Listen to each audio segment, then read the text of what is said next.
오늘 사사기에 등장하는 인물은 여러분들이 잘 아는 것처럼 삼손입니다. 삼손은 너무 유명해서 영화로도 만들어지기도 하였습니다. 그는 용맹스럽고 어떻게 보면 마블 영화에 나오는 헐크 같은 그런 힘을 가졌던 사람으로 우리는 생각해 볼 수가 있습니다. 근데 우리가 사사기를 시작하면서 나눴던 것처럼 사사기 말씀은 어떤 그 믿음의 영웅들의 영웅담을 적어놓은 것이 아니라 하나님의 구원이 우리에게 어떻게 임하였는지를 사사기 말씀을 통해서 우리에게 보여주고 계시는 것입니다. 그래서 오늘 이 말씀을 통해서 하나님의 구원이 어떻게 우리에게 임하였고 그분의 구원이 어떻게 이루어져 가는 것을 삼손의 또한 그 일생을 통해서 우리는 나눠보게 될 것입니다. 그 삼손이 등장한 그 시대의 배경은 우리가 너무나 잘 아는 것처럼 이스라엘 백성들이 하나님 앞에 불순종하면 또 하나님께 사사를 세우시고 또한 하나님께서 이방 민족들을 통해서 이스라엘 사람들을 공경에 빠뜨리시고 사사들을 통해서 구원하시고 그것이 반복이 되었었습니다. 오늘은 특별하게도 이렇게 기록이 되어 있습니다. 이스라엘 자손이 다시 여호와의 목전을 악을 행하였으므로 여호와께서 그들을 40년 동안 블레셋 사람의 손에 넘겨주시니라. 하나님께서 이 40년이라는 긴 시간 동안 이스라엘 백성들을 블레셋 사람들의 손에 넘겨주셨습니다. 손에 넘겼다는 것은 그 블레셋 사람들의 어떤 그 다스리심 속에서 이스라엘 백성들은 고생하고 그들의 수확한 모든 것을 착취당하는 그런 힘든 시간을 보냈다는 것을 의미를 합니다. 근데 하나님께서 이스라엘 백성들이 블레셋 사람들의 어떤 그 지배하는 가운데서 먼저 하나님 앞에 구하였던 것이 아니라 하나님께서 먼저 역사하시는 것을 우리는 볼 수가 있습니다. 그 소라 땅에 단지파의 가족 중에 마누아라는 사람이 있었습니다. 그의 아내가 임신하지 못했는데 하나님께서 어느 날 그 여인에게 오십니다. 그리고 말씀하시기를 아들을 낳을 것인데 그 아들이 블레셋 사람의 손에서 이스라엘을 구원하기 시작할 것이다 라고 말씀하십니다. 우리가 전에 보았던 그 패턴과는 좀 다르게 전개되는 것을 우리는 볼 수가 있죠. 그래서 하나님께서 말씀하신 대로 그는 아들을 낳았고 오늘 지났지만은 24절과 25절 말씀에 그 여인이 아들을 낳음에 그 이름을 삼손이라 하니라. 그 아이가 자라매 여호와께서 그에게 복을 주시더니 소로와 에스더올 사이 마하네단에서 여호와의 영이 그를 움직이기 시작하셨더라. 하나님께서 먼저 찾아오셔서 사울을 하나님께 바쳐진 나시린이로 부르시고 그를 통하여서 하나님께서 블레셋으로부터 이스라엘을 구원하시기를 시작하시는 것입니다. 지배 아래 있다는 것, 그것은 뭐죠? 통치를 받는다는 것이죠. 이스라엘 백성들이 자기들의 자유를 따라서 자기들이 수확한 것을 자기들이 누리고 자기들이 어떤 것을 즐기는 것이 아니라 블레셋 사람들의 지배하에서 그들은 모든 것을 다 빼앗길 수밖에 없는 그러한 삶을 살고 있었습니다. 그때 하나님께서 삼손을 통해서 그 블레셋으로부터 이스라엘을 구원하시겠다고 약속하신 것입니다. 이것이 오늘날 이 땅에 살고 있는 모든 죄인들에게도 마찬가지로 하나님께서 그분의 구원을 먼저 우리에게 허락하시고 예수님께서 우리를 찾아오시는 것입니다. 이 세상에 사는 사람들의 모습이 어떻죠? 모두가 하나님을 알지 못하는 죄 가운데 빠져서 각자의 우상을 섬기며 살아가고 있습니다. 예수를 믿는다고 하면서도 우리도 모르게 그 우상을 섬기면서 살아가는 잘못된 길을 걸어갈 때가 참 많이 있습니다. 출애굽기 20장 3절 말씀에 너는 나 외에는 다른 신들을 내게 두지 말라고 말씀하십니다. 하나님께서 이스라엘 백성들에게 율법을 주실 때 너는 나 외에는 다른 신을 두지 말라고 하십니다. 이 우상들로 말미암아 하나님 향한 그 믿음이 무너지고 우리들의 그 그 하나님께 드려질 그 삶을 온전히 살아내지 못하기 때문에 그렇습니다. 그래서 에스겔서 14장 3절 말씀에서도 인자 이 사람들이 자기 우상을 마음에 들이며 죄악의 걸림돌을 자기 앞에 두었으니, 우상을 섬긴다는 것은 우리가 대만에서 빠이빠이 하는 사람들 보여줘. 이렇게 막 향 앞에 가서 이렇게 흔드는 그 빠이빠이, 그것으로 끝나는 것이 아니라 그 마음이 거기에 사로잡힌다는 것입니다. 그래서 빠이빠이를 하러 가는 사람들의 마음은 늘 어떻죠? 두려움입니다. 내가 이 신을 잘 섬겨서 내가 받아야 될 복을 받아야 되는데 나의 정성이 부족하지 않을까라는 두려움이 있습니다. 그리고 빠이빠이를 마치고 나오면서도 많은 의심과 많은 걱정이 있습니다. 내가 제대로 했을까? 그래서 결국은 어디요? 거기에 사로잡혀서 살게 되는 것입니다. 내가 어떤 그 정성을 들여야 된다. 내가 무엇을 해야 된다. 근데 사실은 결국은 무엇이라고? 우상은 결국은 나를 섬기는 것입니다. 내가 그 우상을 선택했고 그 우상이 내게 무엇을 해줄 것이라고 내가 믿는 것이죠. 그래서 결국은 우상을 섬긴다는 것은 나를 섬기는 것이고, 이 세상의 모든 사람들은 자신들이 섬기는 그 우상 아래서 자신의 모든 자유를 빼앗기고 내 모든 권리를 다 빼앗기고 그 지배 아래서 살아간다는 것입니다. 그래서 예를 무엇으로 들 수가 있을까요? 자녀들을 들 수가 있을 겁니다. 우리는 자녀들을 위해서 무엇을 해야 된다고 생각을 합니다. 그래서 그 자녀들을 위해서 무엇을 준비하려고 할 때가 참 많이 있습니다. 물론 그것을 해줘야죠. 근데 그것이 나를 다스리는 내 우상이 되어서는 안 된다는 것입니다. 우리가 자녀들을 대할 때 하나님보다 자녀들을 더 우선시해서는 안 될 겁니다. 하나님께서 그 자녀들을 우리에게 보내주셔서 하나님의 사랑을 알게 하시고 하나님의 은혜를 깨닫게 하시고 그 은혜 가운데서 하나님의 그 자녀로 우리 자녀들을 잘 양육하는 것이 성도들의 기본의 그 책무이고 의무일 것입니다. 근데 우리는 우리 자녀들을 위해서 내가 무엇인가 해야 된다는 어떤 그 생각 속에서 어떻게 보면 내가 만들어 놓은 그 우상 속에서 우리의 모든 자유를 빼앗기고 어떻게 보면 거기에 지배당하는 삶을 살고 있다는 것입니다. 어떤 사람들은 권력을 쫓기 위해서 그 권력에 지배당하는 삶을 살죠. 그래서 우리가 그 한국의 정치를 보면 여러분들이 잘 아시겠지만은 그 무슨 회의하는 거 보면 진짜 그 개그 콘서트에서는 봉숭아학당보다 더 유치한 모습을 보일 때가 참 많이 있습니다. 왜 그렇죠? 그 정치라는 것에 노예가 되어 있기 때문에 그렇습니다. 그 권력을 유지하기 위해서 그런 유치한 어떤 그 세상 사람들이 볼 때 정말 형편없는 그 모습을 적나라하게 보여줄 수 있는 그 이유는 하나, 오직 그 권력의 노예가 되기 때문에 그렇습니다. 돈 버는 사람들도 마찬가지입니다. 돈을 벌기 위해서 수단과 방법을 가리지 않는 그것이 결국 무엇이죠? 그 돈의 지배를 받기 때문에 그렇습니다. 우리는 우리도 모르게 우리가 생각하고 우리가 원하는 것들의 지배를 받으면서 거기에 노예가 되는 삶을 살아갈 때가 참 많이 있습니다.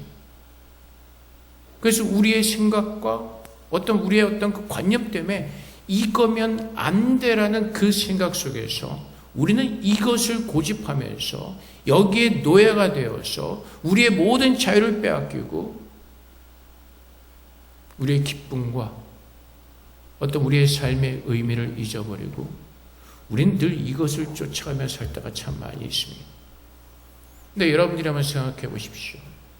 이런 권력을 쫓아가는 그런 사람들 마음 가운데, 아니면 이런 물질을 쫓아가는 그 사람들 마음 가운데 자유함과 기쁨과 감사함이 있을까요?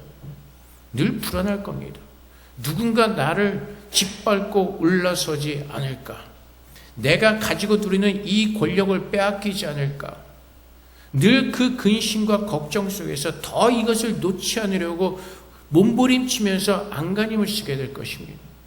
그래서 사람들은 모두가 이 세상에 갇힌 그 노예의 삶, 어떤 그 죄 가운데 같이 그 삶을 살 수밖에 없는 것입니다. 그래서 하나님께서 오늘 죄 가운데 갇혀 살던 그 블레셋 사람들의 그 속박 속에 갇혀 살던 그들을 구원하기 위해서 삼손을 보내신 것처럼 하나님께서는 우리를 위해서 이 세상의 죄 가운데 갇혀서 이 세상의 어떤 짜놓인 그 프레임 속에서 힘들고 고통스럽고 신음하며 살아가는 사람들을 위해서 하나님께서 그분의 아들 예수 그리스도를 우리를 위해서 예배해 놓으신 것입니다. 그래서 이 땅에 사는 사람들을 에베소서 말씀에서는 2장 2절 말씀에 그때 너희는 그 가운데 생하여 이 세상 풍조를 따르고 공중의 권세 잡은 자를 따랐으니 곧 지금 불순종의 아들들 가운데서 역사하는 영이라. 근데 이 불쌍한 사람들을 위해서 이사야서 7장 14절 말씀에 그러므로 주께서 친히 징조를 너에게 주실 것이라. 보라 처녀가 잉태하여 아들을 낳을 것이요 그의 이름을 임마누엘이라 하리라. 하나님께서 이미 구약시대에 이 불쌍한 인간들을 위해서 하나님의 아들을 예언하셨고 예표해 놓으셨고 그분이 말씀하신 대로 마태복음 1장 21절 말씀에 아들을 낳으리니 하나님의 사자가 요셉에게 하는 말이죠. 이름을 예수라라. 이는 그가 자기 백성을 그들의 죄에서 구원할 자이심이라 하니라. 그래서 우리가 살아가는 이 삶 속에서 내가 정말로 무엇을 붙들고 살아야 되는지 우리 자신을 돌아보아야 될 것입니다. 우리가 어떤 눈에 보이는 정말 이스라엘 백성들이 블레셋에 지배당하는 그 삶을 사는 것처럼 우리가 이 땅에서 어디에 지배당하는 삶을 사는지 우리가 눈으로 볼 수는 없지만은 내가 정신적으로 지배당하고 있는 그 무엇인가 있다면 우리는 그것을 영적인 눈으로 옳게 분별해야 될 것입니다. 우리 아이들 때문에 이 애를 어디로 보내서 어떤 교육을 시켜야 될지 뭐 어떻게 해야 될지 이것이 우리의 마음의 짐이 되고 이것이 나의 근심이 되고 이것이 나의 걱정이 된다면 이것은 하나님께서 원하는 삶이 아닐 것입니다. 물론 우리가 인간이기 때문에 자녀들을 생각하는 마음이 있을 것입니다. 근데 그 자녀들을 생각하는 마음이 하나님을 바라보는 그 마음을 넘어서서는 안 된다는 것입니다. 우리는 모든 것을 하나님의 뜻 가운데서 하나님의 눈으로 주님의 마음으로 모든 것을 바라보고 그 말씀을 기준으로 삼고 그 말씀으로 바라보아야 되는 것입니다. 제가 개인적인 이야기를 해서 죄송하지만은 지난번에 말씀드렸듯이 성경에 등장하는 아들 70명씩 낳고 기르는 사람들 보면 굉장히 존경스럽잖아요. 아들 하나 기르는 거 참 힘듭니다. 지금 그 걔가 하고 있는 모습을 보면은 인간적인 부모의 아빠의 마음으로서는 굉장히 보기가 힘듭니다. 이게 제대로 가고 있는 것인지 어떤 그 세상적인 관점에서 볼 때는 이것이 정말 맞는 것인지 정말 힘들고 보기가 안타깝고 괴로울 때가 참 많이 있습니다. 근데 이거는 결국 무엇이죠? 세상에서 짜놓은 프레임에서 볼 때는 굉장히 안타까운 일이 되는 겁니다. 힘든 겁니다. 저도 인간이기 때문에 그 마음이 무너지고 힘들고 괴로울 때가 참 많이 있습니다. 하지만 그것을 하나님께 맡겨놓고 정말 저 아들의 삶을 하나님께서 정말 그분의 뜻 가운데서 그분의 길로만 가게 하신다면 옳게 갈 수 있다는 것을 믿게 하나님을 바라보면서 그 모든 것들을 이겨내는 겁니다. 그래서 맨날 그 싸움이 있는 겁니다. 자녀를 바라보면서 하나님을 더 의지하는 마음과 어떤 세상의 것을 바라보면서 이래도 될까라는 그 불안감 속에서 맨날 그 싸움을 하는 겁니다. 근데 오직 기도하는 것은 하나님께서 그 아들을 만나시고 그 마음에 들어가셔서 이 아들이 오늘 하루를 살더라도 주님의 사람으로 살기를 원하는 것, 그것이 나의 기도의 제목이고 그렇게 살기를 바라는 것 외에는 다른 게 없기를 저도 그렇게 기도하기를 원하면서 살아내는 거죠. 근데 사실은 우리가 세상을 바라보면요, 세상 사람들은 다 그렇게 살아가니까 그렇게 살자는 뭔가 처진 것 같은 느낌이 들 때가 참 많이 있습니다. 이렇게 살아야지 제대로 간다고 생각할 때가 참 많이 있습니다. 근데 우리가 거기에서 벗어나서 한 번만 더 생각을 한다면 이렇게 살아나 저렇게 살아나 결국은 어디로 간다고요? 죽음을 향해서 간다고요. 지금 우리가 가장 준비해야 될 것은 무엇이라고요? 구원받은 자로서 그 죽음을 잘 준비하는 준비된 신부로서 살아내는 것이 가장 중요하다는 것입니다. 그래서 우리가 아이들에게 기대하는 것, 아이들에게 원하는 그 모든 것이 하나님의 뜻을 넘어서 내 생각과 내 기준과 어떤 세상의 가치를 가지고 들이댄다면 그것이 이미 우리의 우상이 되어 있다는 것입니다. 그런 의미에서 아브라함은 우리에게 좋은 믿음의 본을 보여주고 있습니다. 하나님께서 아브라함의 90세 때 나타나셔서 예언을 하시죠. 약속을 하시죠. 100세의 아들을 낳을 것이라고 말씀하십니다. 그때 아브라함과 그의 아내 사라의 상태는 절대 애를 낳을 수 없는 그런 신체적인 조건이었습니다. 그런데 하나님 말씀대로 100세의 아들을 낳았습니다. 얼마나 그 아브라함에게는 신비하고 놀라운 일이었겠습니까? 자녀를 가질 수 없었던 그 사람들이 자녀를 낳았을 때 이 이삭은 그에게는 세상과 바꿀 수 없는 가장 큰 보물이고 가장 존귀한 보물이었을 겁니다. 근데 하나님께서 오늘 무엇을 말씀하시죠? 창세기 22장 2절 말씀에 여호와께서 이르시되 내 아들 내 사랑하는 독자 이삭을 데리고 모리아 땅으로 가서 내가 내게 일러준 한 산 거기서 그를 번제로 드리라 라고 말씀하십니다. 여러분 그렇게 하실 수 있으시겠습니까? 번제로 드리라. 산 그 아들, 100세에 받은 그 아들, 정말 이 세상 무엇과도 바꿀 수 없는 나의 최고의 보물을 하나님께서 바꾸시라는 겁니다. 라는 것입니다. 근데 아브라함은 어떻게 하죠? 창세기 22장 9절부터 10절까지 말씀에 하나님이 그에게 일러주신 곳에 이른지라 이에 아브라함이 그곳에 제단을 쌓고 나무를 버려놓고 그의 아들 이삭을 결박하여 제단 나무 위에 놓고 손을 내밀어 칼을 잡고 그 아들을 잡으려 하니 하나님께서 원하시는 것이 무엇이죠? 진짜로 이삭을 제물로 바치라는 것이 아니라 하나님께서 알고 싶으셨던 것은 무엇이라고요? 아브라함이 이 세상 그 무엇보다도 하나님 말씀을 믿고 하나님을 사랑하는 그 마음으로 하나님을 바라보고 있는지 그 마음을 시험하기를 원하셨다고요.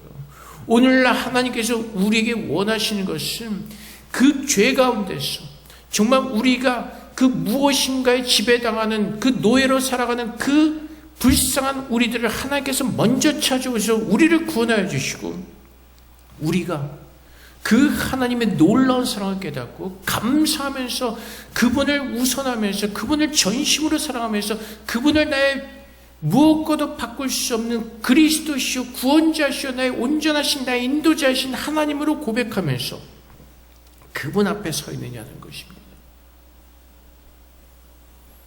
근데 우리는 솔직히 아브라함과 같은 삶을 살지 못할 때가 참 많이 있습니다. 우리가 자녀들을 위해서 계획을 짜놓고 아니면 내 인생의 어떤 부를 쌓기 위한 어떤 그 계획을 쌓놓고 우리는 거기에 노예가 되어서 그것을 지키기 위해서 그것을 이루기 위해서 발버둥 치면서 우리의 마음의 모든 기쁨과 즐거움을 빼앗겨버리고 그 노예로 살아갈 때가 참 많이 있습니다. 하나님께서 원하시는 것은 정말 그분을 향한 사랑하는 마음으로 살고 있냐는 것입니다. 하나님께서 이스라엘 백성들을 위해서 먼저 삼손을 예배해 놓으셨습니다. 블레셋 사람들을 그 다스리심 속에서 그 속박 속에서 40년 동안 고통스럽게 살아가던 그 이스라엘 백성들을 위해서 하나님께서 삼손을 부르시고 그를 사용하시는 것입니다. 이 세상의 모든 사람들이 아담과 하와가 불순종한 그 순간부터 죄에 빠져서 이 세상의 모든 사람들이 자신들의 우상을 섬기면서 그 죄 가운데서 자유 없이 살아가던 그 불쌍한 인간들을 위해서 주님은 먼저 찾아오셔서 십자가에서 그분의 사랑을 우리에게 보여주신 것입니다. 우리가 받은 그 구원, 정말 하나님의 그 은혜를 우리가 누린다면 주님께서 말씀하신 것처럼 그 진리 안에서 자유함을 누리게 되는 것입니다. 나를 구원하신 그 예수 그리스도가 내 인생을 최고로 잘하시고 그분께서 인도하시는 그 삶이 최고의 복의 그 은혜를 누리는 귀한 삶인 것을 알고 그분만을 붙들고 그분께로만 나가서 그분의 인도하심을 받는 그 삶을 살기를 원하는 그 마음. 그래서 그분께서 말씀하실 때 아브라함처럼 내가 모든 것을 내려놓을 수 있는 그 하나님을 사랑하는 마음으로 가득한지 오늘 이 말씀을 통해서 하나님께서 오늘 우리를 돌아보게 하시고 하나님께서는 우리에게 정말 그 사랑으로 돌이키기를 하나님께서는 요청하시고 요구하고 계시는 것입니다. 그래서 오늘 우리가 살아가면서 우리가 우리 스스로 모르게 쌓아놨던 어떤 우리의 그 목표물들, 그래서 우리가 그 목표에 의해서 노예처럼 죄인처럼 살아가던 그 어리석은 모습들을 보게 하시고 우리를 구원하신 그 예수 그리스도 앞에 나와 그 십자가에서 우리의 모든 그 죄를 용서함 받은 그 자유함을 누리라고 말씀하시는 것입니다. 이삭의 아버지를 따라가면서 묻습니다. 아버지, 하나님께 드릴 번제물이 어디 있습니까?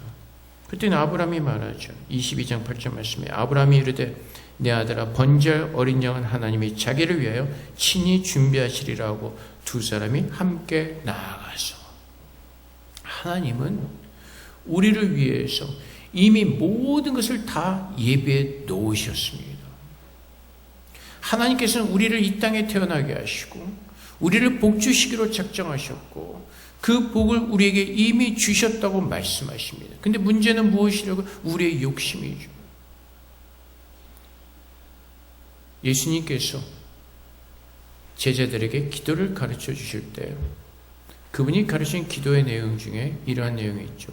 일용할 양식을 주옵시고. 주님께서 기도로 가르치신 것이 무엇이죠? 우리에게 하루 먹을 그 양식을 구합니다. 근데 우리는 어떻죠? 10년치, 20년치, 30년치 그 재물을 위해서 우리의 모든 마음을 쏟아붓고 그것을 벌기 위해서 그 모든 마음을 다 쏟아부으면서 그 노예로 살아갈 때가 참 많이 있습니다. 내가 이번에 벌어야 될 목표 얼마, 내가 달성해야 될 뭐 얼마, 내가 공부해야 될 그 어떤 것, 거기에 그렇게 살다 보니까 결국은 어떻게 되죠? 자기들을 파멸시키죠. 자기들을 죽이는 겁니다. 대만대학교에서 자살하는 그 사람들의 1년에 평균 한두 명은 넘을 겁니다. 왜 그렇죠? 공부의 스트레스 때문에.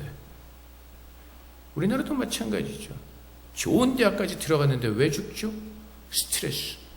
내가 여기까지 해야 되는데 여기까지 도달하지 못하니까 자기들이 그 쳐놓은 그 목표 속에서 그 노예돼서 살다 보니까 너무 힘들고 괴로워서 결국은 자기 자신을 스스로 파멸시키는 겁니다.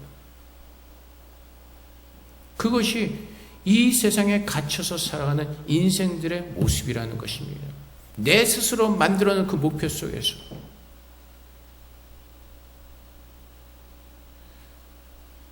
그래서 우리 애들 중에서 시험이 다가와도 거기에 신경 쓰지 않고 하하거리면서 노는 애들, 그런 애들 참 좋습니다. 너무 성적에 신경 쓰지 말고 너무 거기 매달려가지고 그거는요 애들을 너무 힘들게 합니다. 제가 자란 세대만 해도 그렇게 자라지. 물론 다 그렇게 자라요. 지금 생각해보면 초등학교 때 부끄러운 얘기지만 그 기말고사 이제 방학하기 전 여름방학 전에 이제 성적표를 갖고 오잖아요. 96점을 맞아 왔는데도 1시간 동안 서서 벌을 받아요. 지난번보다 평균이 2점 떨어졌다고. 옛날 세상에서 살아갈 때 그 모습을. 그러니까 애들이요. 그러니까 부모가 쳐놓은 그 목표 속에서 애들도 힘들고 어른도 힘들고 우리 애는 이렇게 해야 되는데 그렇게 못하면 거기에서 오는 실망감과 자괴감과 어떤 그 마음이 무너지는 좌절을 맛보게 되는 것이죠. 다 무엇이라고요? 다 내가 쳐놓은 그 우상 때문에 그렇다고요.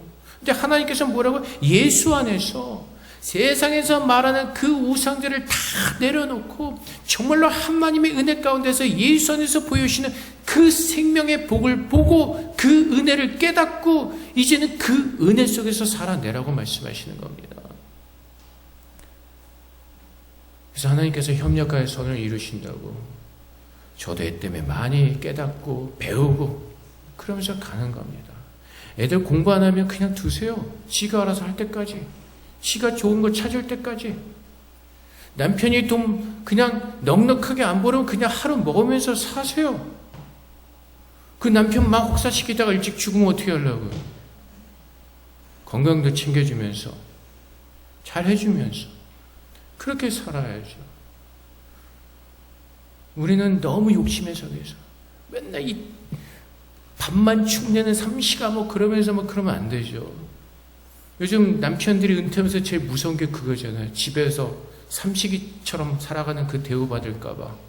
그 평생도록 가족을 위해서 살았는데 그렇게 뼈 빠지게 해서 살았는데 그래서 지금 집에서 좀 오래 있는데 와이프는 이제 그게 힘든 거죠. 회사 다닐 때는 없어서 편한데 24시간 같이 있는 그게 힘든 거죠. 삼식이처럼 밥만 축낸다고 나가라 그러고. 그것이 세상에 사는 사람들의 모습이라는 겁니다. 근데 우리는 어떻게 해요? 주님 안에서 주님께서 주신 뜻을 가지고 하나님을 바라보면서 그 기대를 가지고 사람들을 바라보는 겁니다. 그 기대를. 어저께 어느 젊은 선교사님 부부가 왔었습니다. 애들이 이제 유치원생이죠. 이제 대만에서 계속 살다가 이제 애들 이제 진학 문제를 얘기하는데, 물론 이제 그 대만에 모리슨이라는 그 국제학교가 있습니다. 선교사들은 50% 디스를 해줘가지고 뭐 좀 무리하면 보낼 수가 있는데, 이제 그것을 상의를 하더라고요. 제가 굳이 거기 보낼 필요가 없다고 말하죠. 괜히 거기 보내놓고 그 학비 때문에 맨날 손 빨고 맨날 돈이 없어가지고 힘들어 살지 말고 그냥 그 상황 가운데서 거기서 편한 대로 결정하는 거예요. 아니 왜 꼭 거기 안 보내면 애가 뭐 어떻게 잘못됩니까? 뭐 로컬 학교 보내면 애가 뭐가 떨어져요? 근데 우리는 자꾸 이상하게 영어에 미쳐서 그런지 영어 학교만 졸업하면 뭐가 다 잘 될 것 같은 그런 착각 속에 있죠. 근데 그렇지 않은 경우가 있지 않습니까? 우리 집에. 그러니까 이게 하나님 안에서 하나님께서 인도하시는 그 길을 잘 가는 것이 애들의 인생을 위해서 좋은 것이지, 꼭 거기 아니면 안 돼, 거기를 졸업해야지, 거기를 커서 뭐 아닙니다. 어디를 가든지 주님과 동행하며 살아내는 그 믿음을 가진 애들이 가장 복받은 애들이고 가장 행복한 애들이고 가장 은혜를 누리는 축복받은 애들이라는 겁니다. 우리도 마찬가지로 남편이 LG를 다니든 삼성을 다니든 어디를 다니든 그 회사 때문에 빛나는 것이 아니라 주님 안에서 주님의 뜻을 이루어가는 그곳이 하나님의 기쁨을 누리는 천국이 되어야 된다는 것입니다. 그래서 하나님께서 우리에게 주신 약속이 무엇이죠? 에베소서 1장 3절부터 5절까지 말씀, 찬송하리로다. 하나님과 우리 주 예수 그리스도의 아버지께서 그리스도 안에서 하늘에 속한 모든 신령한 복을 우리에게 주시고 곧 창세전에 그리스도 안에서 우리를 택하사 우리로 사랑 안에서 그 앞에 거룩하고 흠이 없게 하시려고 그 기쁘신 뜻대로 우리를 예정하사 예수 그리스도로 말미암아 자기의 아들들이 되게 하셨으니, 예수를 믿는 가장 큰 복은 무엇이라고요? 그 영원한 영생을 얻었다는 것입니다. 이 세상의 모든 죄 가운데서 사함을 받고 이제 우리를 가두고 있는 모든 그 족쇄로부터 우리는 이 자유함을 얻었고, 그 모든 죄 가운데 쇠사슬이 끊기었고 이제 우리 자유인이 되었기 때문에 그 영생의 복을 누리는 하나님의 자녀로 부름을 받았다는 것입니다. 그래서 우리가 무엇을 할까? 무엇을 먹어야 될까? 무엇을 입을까? 걱정하지 말라고 말씀하시는 것이죠. 이스라엘 백성들이 애굽에서 나와서 출애굽하는데 가장 먼저 맞닥뜨린 문제가 무엇이죠? 홍해가 앞에 있습니다. 그 뒤에는 애굽의 그 병사들이 뒤쫓고 있습니다. 그때 하나님께서 뭐라고 말씀하시죠? 출애굽기 14장 13절부터 14절까지 말씀해 모세가 백성에게 이르되 너희는 두려워하지 말고 가만히 있어서 여호와께서 오늘 너희를 위하여 행하시는 구원을 보라. 너희가 오늘 본 애굽 사람을 영원히 다시 보지 아니하리라. 여호와께서 너희를 위하여 싸우시리니 너희는 가만히 있을지어다. 세상에서 어떤 우리에게 도전할 때 그것으로 인해서 우리의 마음을 빼앗기고 근심하고 걱정하지 말고 우리를 위해서 싸우시는 그 여호와를 보면서 어떻게 하라고요? 가만히 있으라고요. 대신 주님께서 우리에게 말씀하실 때 그 말씀에 믿음으로 순종하는 삶을 살아내라고 말씀하십니다. 그래서 출애굽기 14장 15절 말씀에 여호와께서 모세에게 이르시되 너는 어찌하여 내게 부르짖느냐? 이스라엘 자손에게 명령하여 앞으로 나아가게 하고. 홍해가 있습니다. 하나님께서 물을 가르실 것이라고 말씀하십니다. 그 말을 믿고 어떻게 하라고요? 앞으로 나아가라고 말씀하시는 겁니다. 하나님을 향한 그 믿음을 우리에게 주셨고 그 믿음을 따라 순종하는 삶을 살아내라고 말씀하시는 겁니다.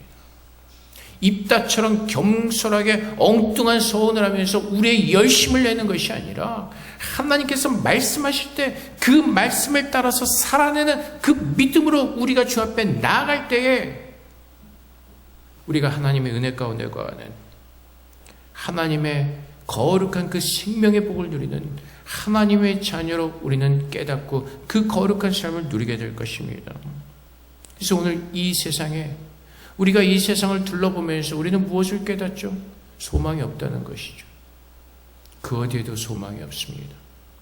그래서 마가복음 1장 15절 말씀에 이르시되 때가 찼고 하나님의 나라가 가까이 왔으니 회개하고 복음을 믿으라 하시더라. 세상에서 가장 중요한 것이 무엇이라고요? 예수를 믿고 구원을 받는 것. 이 세상의 마지막이 언제일지 우리는 모르는 그런 미련한 삶을 살고 있습니다. 오늘 내가 하루를 살아가는 가장 중요한 것은 무엇이라고요? 그 마지막 때를 준비하는 하나님께서 그것을 준비할 수 있는 것을 주신 그 은혜의 하루라는 것을 우리는 기억해야 될 것입니다. 점수 잘 받는 것보다 돈을 더 많이 버는 것보다 더 많은 권력을 차지하는 것보다 더 중요한 것은 오늘 주님께서 오신다면 그분을 맞이할 신부로 하나님 앞에 서는 것입니다. 그래서 에베소서 2장 8절과 9절 말씀에 하나님의 은혜로 말미암아 우리는 구원을 얻었다고 말씀하시고 우리가 우리의 행위대로 구원을 받은 것이 아니라 디모데서 1장 9절 말씀에 하나님의 우리를 구원하사 거룩하신 소명으로 부르심은 우리의 행위대로 하심이 아니요 오직 자기의 뜻과 영원 전부터 그리스도 예수 안에서 우리에게 주신 은혜대로 하심이라. 예수 안에서 우리를 부르셨기에 그분이 우리의 가장 좋은 목자로서 우리를 가장 잘 아시는 그 주님께서 우리의 삶을 인도하시기에 오늘 우리는 주님 앞에 서서 요한복음 14장 1절 말씀처럼 너희는 마음에 근심하지 말라 하나님을 믿으니 또 나를 믿으라 라는 말씀처럼 오직 예수를 믿는 믿음으로 살아내는 것입니다. 예수를 믿는 믿음으로 살아낸다는 것은 하나님이 내 최고의 구원자이시고 능력자이시고 내 모든 삶을 주관하시는 거룩하신 하나님이심을 믿고 이 세상의 그 어떠한 것보다도 그 하나님만을 온전히 믿는 그 믿음으로 살아내는 겁니다. 좀 아까 말씀드린 것처럼 좋은 대학 갔다고 해서 그것이 우리의 인생을 성공하는 것을 보장하지 않습니다. 그것이 우리의 망하는 길이 될 수도 있습니다. 자살하는 사람들처럼. 돈 많이 벌고 그것이 잘못돼서 자살했던 사람들 얼마나 많이 있습니까? 2008년에 경제가 안 좋아질 때 미국에서 수많은 사람들이 자살했습니다. 세상의 것은 우리에게 행복을 보장해 주지 않습니다. 세상의 것들은 우리를 책임져 주지 않습니다. 세상의 것들은 공허하고 신기루 같은 것이고 잠깐 보이다마는 안개와 같은 것들입니다. 거기에 우리의 모든 것을 쏟아붓고 거기에 도박하지 마십시오. 그거는 잠시 지나가는 것들이기에 우리는 영원하신 하나님을 붙들고 주님께로 나아가는 겁니다. 하나님은 하나님을 바라보는 자, 하나님을 사랑하는 자를 찾으시고 그 사람들을 복되게 하십니다. 하나님을 찾지 않던 미련한 자들을 부르셔서 우리가 아무것도 자랑할 것이 없음을 깨닫게 하시고 온전히 하나님 앞에서 겸손한 마음으로 그분을 바라보게 하시고 그분을 구하게 하시고 그분의 은혜 가운데 거하기를 구하는 하나님의 자녀로 온전히 세워져서 주님과 교제하면서 주님과 나아가기를 원하시는 겁니다. 여러분들의 학벌이, 여러분들의 가진 것이 여러분들을 증거하지 않습니다. 제가 선교사님들 만나면 참 부끄러운 말 중에 하나, 사람들이 자꾸 저를 모르고 자꾸 그래요. 제가 뭐 능력이 제일 좋대나 못해나. 그 사람들은 잘 모르고 이 겉에만 보고 그 양력 같은 것만 보고. 근데 여러분들 보시면 아시지만은 제가 무슨 능력이 있어요? 아무것도 없고 무식하고 미련하고 뭐 다 그 대표잖아요. 그 사람들은 자꾸 겉에 보이는 것으로만 평가를 하는데 하나님은 어떻게 하신다고요? 아브라함처럼 하나님을 사랑하는 마음으로 온전히 서 있는지, 내가 했다고 하는 모든 것들은 그것은 아무것도 아니라는 것입니다. 내가 쌓았다고 하는 모든 것들은 결국은 무엇과 같다고요? 모래성과 같습니다. 하나님께서 무너뜨리시면 언제든지 무너질 수 있는 모래성이라는 것입니다. 오직 예수 그리스도만이 우리의 견고한 성이 되어주시고 우리의 가장 흔들리지 않는 집이 되어주시고 하나님의 은혜만이 나를 살게 하시는 우리의 능력이고 우리의 모든 것이 되어주시는 것입니다. 그 구원을 하나님께서는 우리 안에서 시작하셨다고 말씀하십니다. 그리고 그 구원을 우리 안에서 마치실 것이라고 주님은 약속하셨습니다. 그래서 오늘 바라는 것은 내 안에서 그 아름다운 구원을 시작하신 예수 그리스도를 믿는 믿음 안에서 우리가 더 이상 세상의 노예로 그 죄 가운데 갇혀 사는 죄수처럼 사는 것이 아니라 주님께서 말씀하신 것처럼 그 진리의 자유함을 누리면서 그 기쁨을 누리시는, 구원의 기쁨을 누리시는 저렴 되시기를 주님의 이름으로 축복을 드립니다. 우리 함께 기도하겠습니다. 하나님, 내 안에 구원을 허락하신 그 예수 그리스도를 우리가 만나게 하시고 깨닫게 하시고 우리가 날마다의 삶 가운데서 그 구원의 은혜를 누리는 주님의 온전한 자녀로 살 수 있도록 그렇게 우리를 도와달라고 주 앞에 기도하며 나아가도록 하겠습니다. 기도하겠습니다.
하나님 아버지, 세상의 죄 가운데 속박당하여서 노예처럼 살던 우리들을, 그래서 소망이 없고 좌절 가운데 있던 우리들을 주님께서 먼저 찾아오셔서 우리를 구원해 주셨습니다. 이제 우리를 하나님의 자녀로 부르시고 그 마지막 때 우리에게 허락하신 그 영광의 하나님의 나라를 소망하면서 사는 그리스도인으로 우리를 부르셨습니다. 오늘 우리가 하루를 살아갈 때 먼저 무엇을 구해야 될지 주님 안에서 깨닫게 하시고 배우게 하셔서 우리가 엉뚱한 것을 쫓는 것이 아니라 참 진리신 하나님을 믿으며 그 의의 길을 온전히 걸어갈 수 있도록 주님 도와주시옵소서. 우리 안에 이루실 그 구원을 완벽하게 완전하게 이루실 것을 믿고 모든 영광을 돌려오며 예수 그리스도의 이름으로 기도합나이다. 아멘.